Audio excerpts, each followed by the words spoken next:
Welcome to You Asked. I'm your host, Kevin Shaw. You Asked is an unfiltered approach to getting real answers and viewpoints to the questions that many are afraid to ask. You Asked covers a variety of topics from relationships and the differences between men and women. This podcast is designed to let you, the audience, choose the questions that you would like answered from the perspective of the host and a variety of different guest speakers. If you want the unfiltered perspectives and answers to tough questions, then you've come to the right place. You asked, so let's talk about it. Hi, welcome again. My name is Kevin Shaw, and welcome to the first episode of You Asked. I am joined by Mr. Anthony Sanford. Anthony, can you hear me okay? Yeah, I got you. Okay. So today we're going to be talking about parenting as a father, and in the black community, we all know that, sometimes we grow up in relationships that are single parent relationships.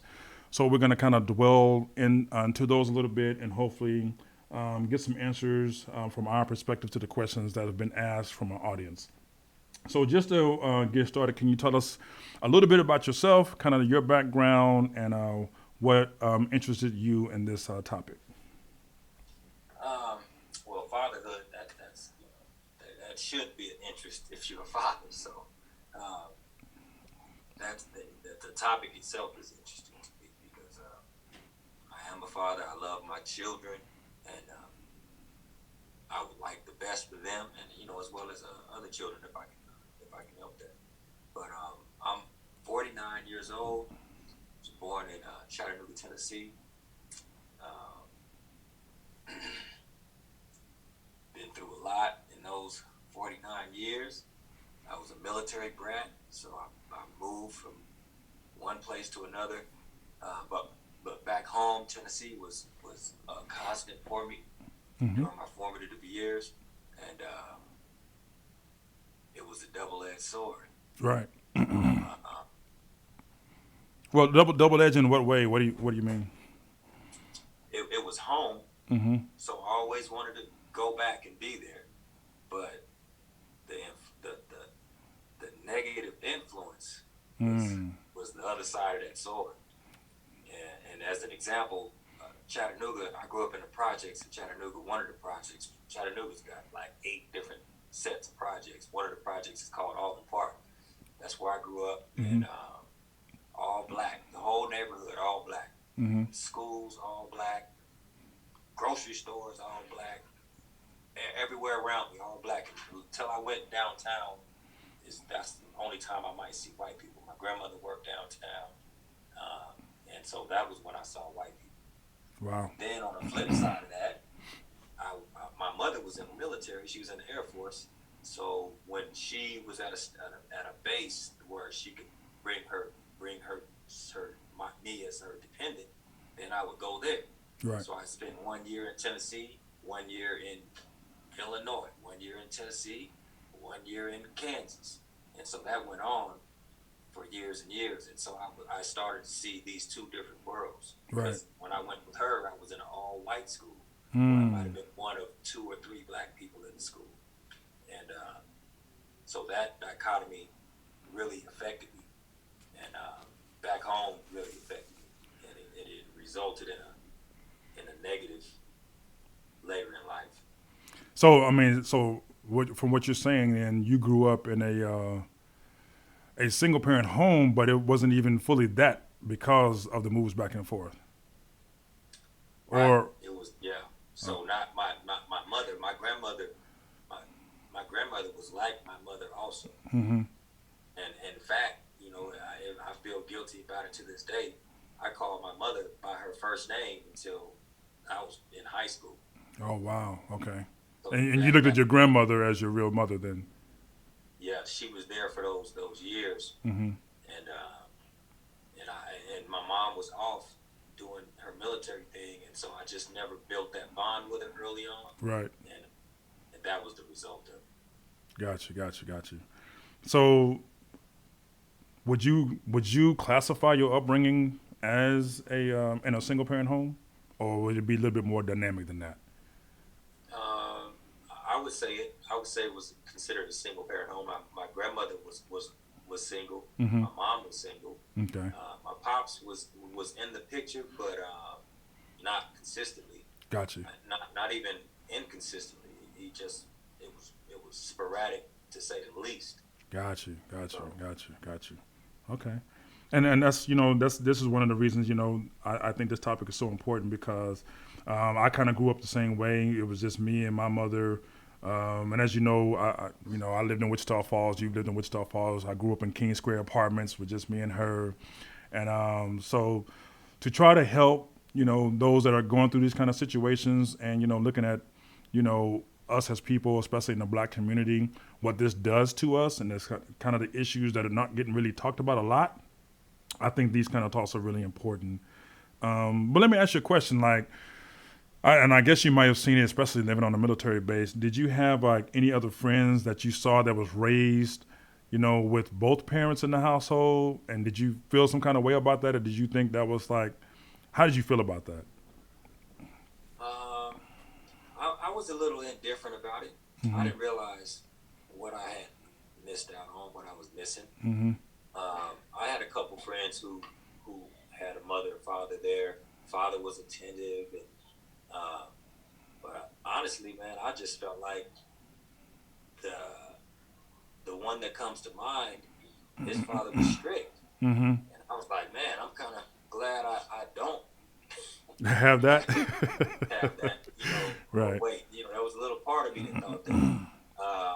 I can't say that I ever was envious or definitely not jealous of the situation. I was just mostly indifferent. Got you. Yeah, I guess it makes sense. So for me, the things that I thought about with it because well, let me ask you this first. Are you an only child? Yeah. Okay, so I'm in the same My, boat. my dad had three. My dad had three other children. Right. I have sisters and brother, but we didn't grow up together. Yeah, okay, so yeah, I'm definitely in the same boat as you when it comes. So, I know you said your dad wasn't really around, but I guess you had somewhat of a relationship. Well, what did that relationship look like? Can you kind of like describe like what the relationship is between you and your father, or what it was like? I now that I'm an adult and we've had conversations, I realize that he was in a situation. Sometimes the woman that you choose to be with after you've had a child and now you're not with that woman, the new mother is very insecure about the first child or the other children. And so I feel like that he was probably in one of those types of situations to where he couldn't show too much attention and love to me without having problems at the house. Wow. At his present home. And so I give him the benefit of the doubt in that scenario, but Well, I guess the question is, have you ever, broached that with him? Like, have you ever asked that? Did he feel that way? Okay. Not directly. Okay. We had a couple of heart to hearts. Well, not heart to hearts. It was me venting. Mm-hmm. That's only happened, once for sure, maybe twice, and it stopped. Like he just was like, all right, that's how you feel. All right, I'm gonna go ahead and take you back to the house. Was it when you say you venting? Was it like in anger, disappointment, or was it just like I just got to get this out? Or it was in anger and disappointment.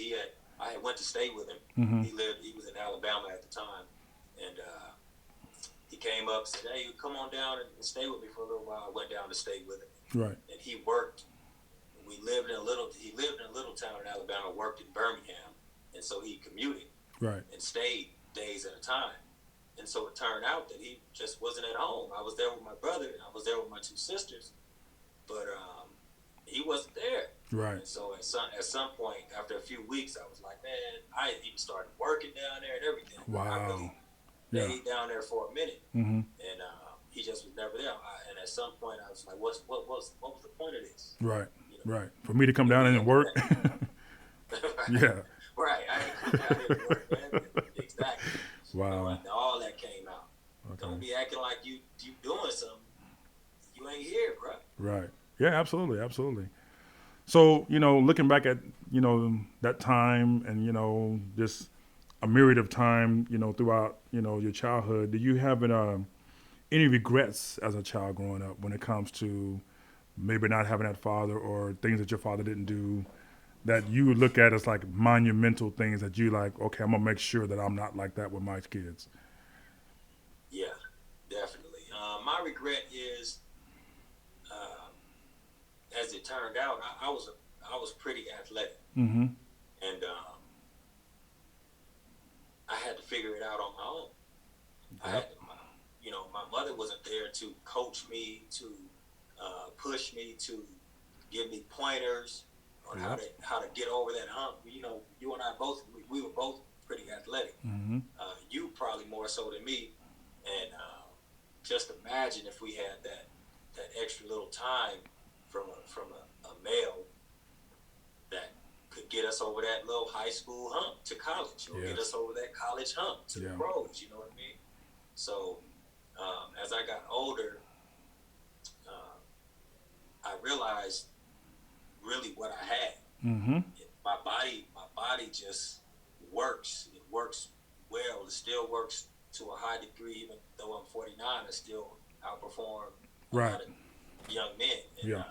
my regret is that I never got to take advantage of that. I never had any assistance in getting to take advantage of that. Man, it's so crazy, man, because you're the first person I ever heard to say that, but that is exactly how I felt. Exactly how I felt, right? Because me, and I've had this discussion with my mother. I was like, I just never understood like why you wouldn't come to the game or why you wouldn't show up, and her thing was like, well, I just didn't want to see you get hurt, right? I said, but I think like you got to understand there's an aspect of this like my mama's in the stands, or Right. my daddy's here cheering me on, and that goes a long way for a child. And so I think about the exact same thing, man. Exact same thing. I remember, man, and you probably don't even know nothing about this. I was playing ball on the base one day, and that CBA team, I think it was from Wichita Falls, came to the gym Mm-hmm. on the base, and they saw me playing, and that coach wanted me to try out for them, man. Yeah. He wanted me to try out for them, Now dude, and I didn't know that. I had no support, dude. I had no support, man.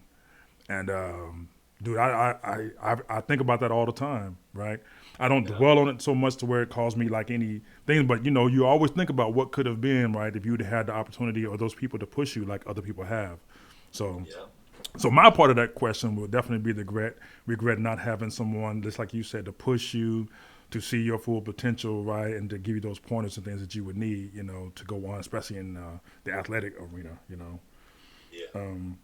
So let me ask you this, as you're growing up, 49 years old, can you tell us the importance of parenting a child in your view? Man, it's really a delicate balance. Yeah. It's a delicate balance, and that's the beauty of the the mother and the father. They're the yin and the yang, Mm-hmm. and so um, too much yin, you're gonna get a result. Too Yeah. much yang, you're gonna get a result. Yes. And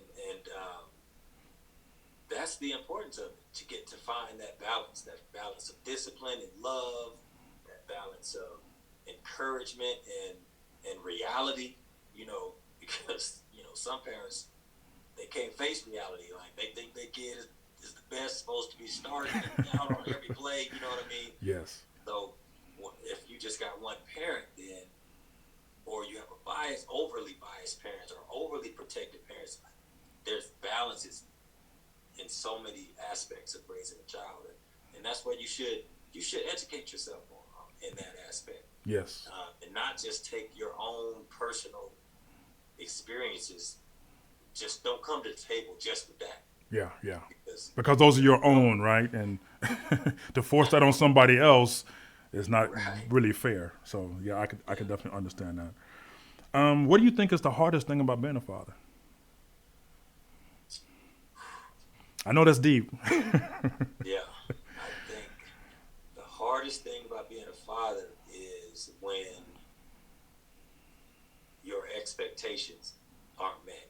The Hmm. things you hope for your child, Yes. and you know what? Fortunately, bro, I'm not in that category. Mm-hmm. But I know men who are. Right. I know men who look at their children and just have to shake their heads Yeah. in disappointment. Mm-hmm. And but man, my son, he interned for U.S. Senator. He interned at the White House for the Obamas. Mm-hmm. Graduated from Pepperdine. He's getting to law school right now.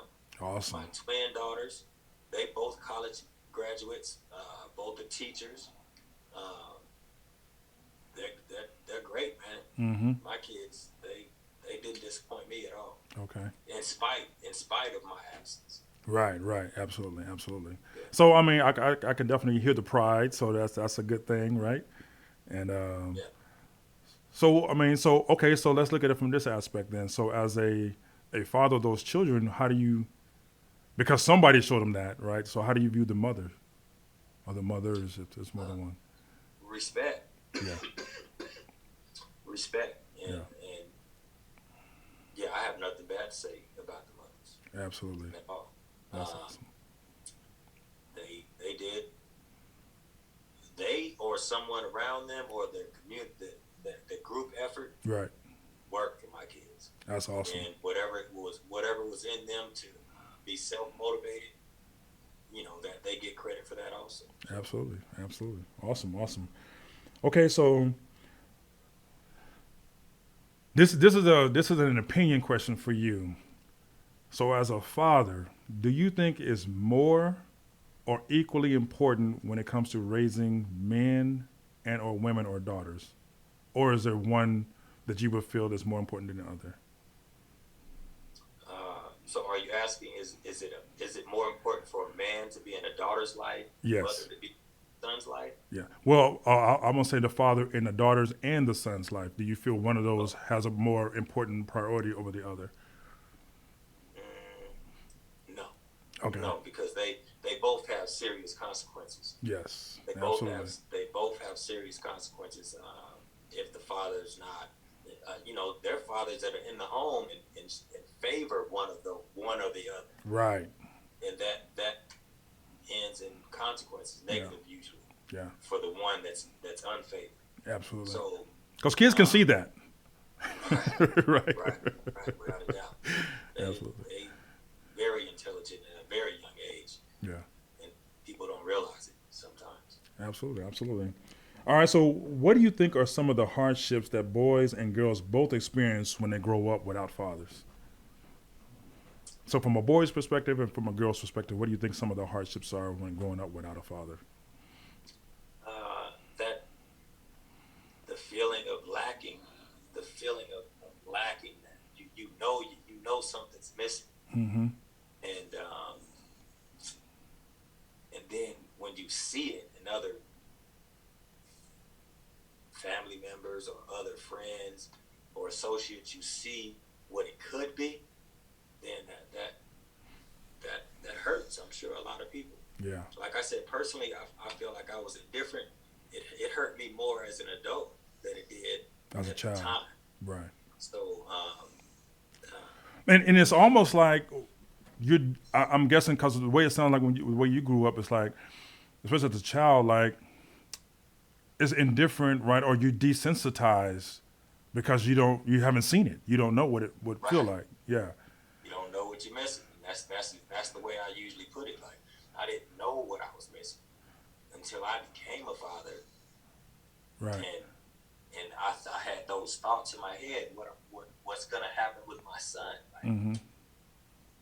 I So let's say that you were your father dealing with you because now you know that you was kind of desensitized to it. What would you have done differently for you? If I were my father dealing with me, Yeah.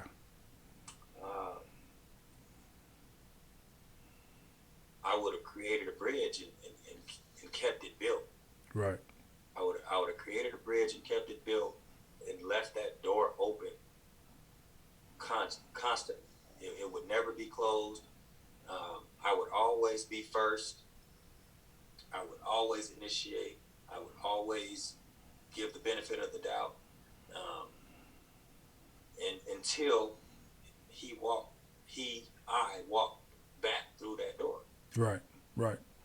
And to me, that just sounds like unconditional love. Right. Yeah. Yeah. Mm. It would be there. Yeah. It would be there waiting, because if I had burned that bridge at some point, then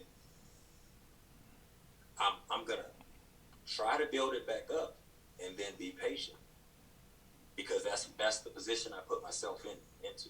Right. I have to be patient. It has to now be on his time, and then it would be genuine Absolutely. if I didn't try to force it. Absolutely. Absolutely. So, like, if he was to see this, how do you think he would react or think about this? Um, well, me and my son, we talk. We talk. We've had good conversations, and Mm-hmm. I haven't said it yet, but I was in prison for 20 years, Mm-hmm. from 98 to 2018. Okay. And so to me, I ended up in this other way. I ended up abandoning my son the same way. The result is the same. He was fatherless. Right. And but for those 20 years, I wrote him a letter every week Mm. for the majority of those 20 years. Right. And even though I got very few letters back, Right. I don't know how many letters I got returned. Mm-hmm. Uh, I still wrote him every week. Right. And his mother never turned him against me. When we did have visits and we talked, they were comfortable visits. They weren't awkward. So he knows where I stand. He wouldn't be hearing anything new in this podcast. Gotcha. What about your father? My dad, he would.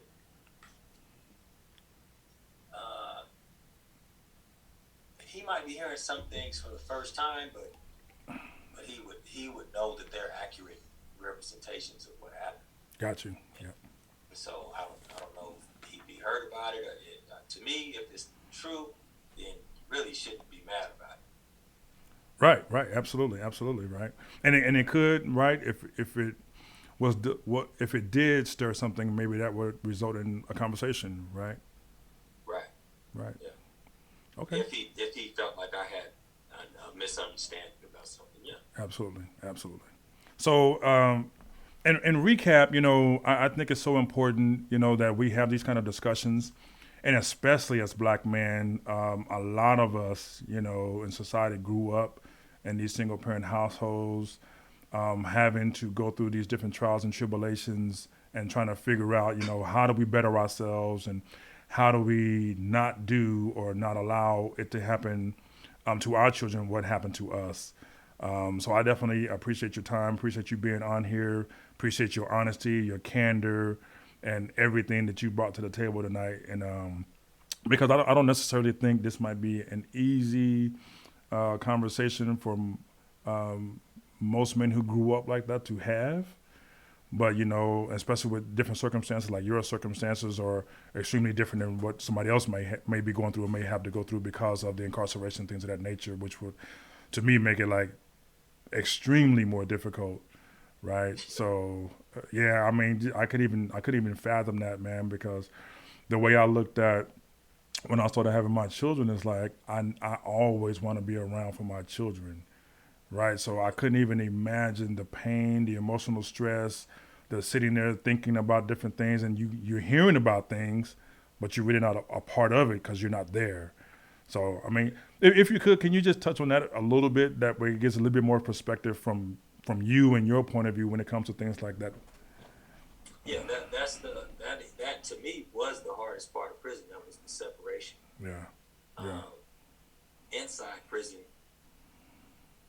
you go in, you establish yourself, and that's a whole other podcast. right, But once you establish yourself, then the prison part is actually easy. okay, I never had a physically hard day in prison, not one. right, Mentally, it was torture. right, And really, I mean, I guess that's that's the intent. that's what it's designed to do, right?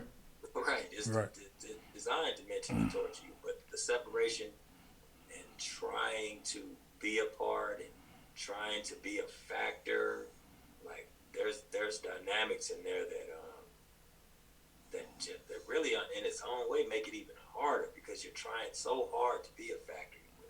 You want to be a part of decision making, and you're not really a part of decision making. You can throw your opinion out there, and either it's going to be taken or not. You can't do anything about it if it's not. Like so, but I really didn't have those hardships. I call home, and my son would be doing homework. Like, I'm just doing my homework, and I just be like, all right, I'll talk to you later then. Right. I didn't try to inject myself into that. But that had to be hard though, because I can, like for me, like dealing with my children, right? There's moments where like I want to have that talk with you, right? I want us to bond and emotionally, go through whatever we're talking about, and then to be like it's almost like a rejection. Well, okay, I understand you're doing this. I'm not there, so you got to let it go. But at the same time, I know you still have to be thinking about that, right? Just like no doubt. Yeah. No doubt. Since I was guilty of my crime, I almost said, "This is my consequence." Yeah, this is my punishment. This is my consequence. Yeah. You gotta eat any pride. You gotta eat any urge to force anything. Right. You took yourself. You lost that. You forfeited that. Right. When you abandoned them by being on some bullshit. Yeah. So I just took that, and when the door did open, when those moments when the doors were open, then I was anxious as any full advantage of that, right? Yeah. So that's awesome. I remember one time I was on a phone call, and this rare instance where my son asked me for some advice. All right, so I gave him the advice. It was sexual advice. Right.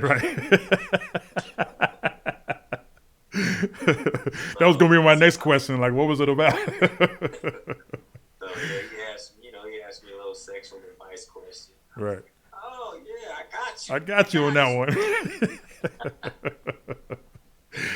So we went in for you get 20-minute calls, right? Right. And generally, I talk to my son for one call, and towards the end of that call, we'd be kind of a little struggling for conversation or whatever. And then this particular night, I had 3 back-to-back calls. So, oh wow! So you was floating, huh? Oh yeah. We was fired. That's cool, man. That's cool. All the way. And see, that's the other thing, right? Like when you think about that, like that's kind of stuff I think about, like as a father, right? And when you vibing with your son or your daughter, right? And then I think about like, well, man, me and my dad could have had that same thing. You know what I mean? Like we could have been the same way. And what's crazy about my situations, later on in life before he passed, that's how it was. And it was great. But then I think about all the years that was squandered, right? Because that means that impact could have been even greater than what it was. Yeah. And like I was telling you earlier, man, it's like there's some impasses that we didn't get to go through, right? So that would be the one thing I would hope that people hearing this, if they still have a father around and their child's around, that if there's any impasses that haven't been talked about or haven't been discussed, to do them, because none of us gonna be here forever. Right. And you know what? The crucial part of that is you can't be defensive. Yes, got to be open. Like I've never been defensive about.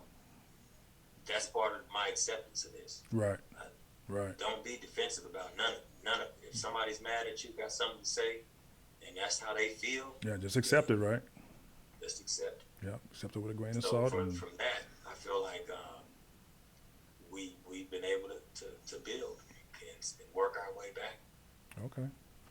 Well, awesome, man. Well, again, ladies and gentlemen, this is Mr. Anthony Sanford. He's joining us from Colorado, correct? Yeah. Okay, from Denver, Colorado, and we definitely enjoyed having him on tonight. You'll probably see him in some future segments we got coming up. We got some very interesting ones that I'll share on the next stream that I'm sure he'll probably want to be a part of.